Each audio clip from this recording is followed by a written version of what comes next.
মৃত্যু যদি আছে লিখা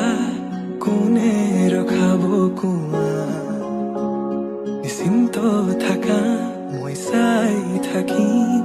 তোমাক আকাশৰ পৰা মৃত্যু যদি আছে লিখা কোনে ৰখাব কোৱা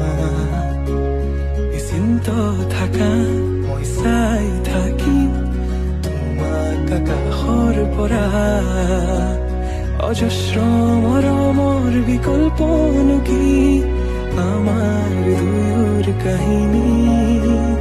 অপূৰ্ণ আবেগৰ বেদনাৰ চিঠি লোবানে তুমি বুটলি তোমাৰ বাদে দেহা নাই আন কাৰোৰ প্ৰেমৰ অধিকাৰ।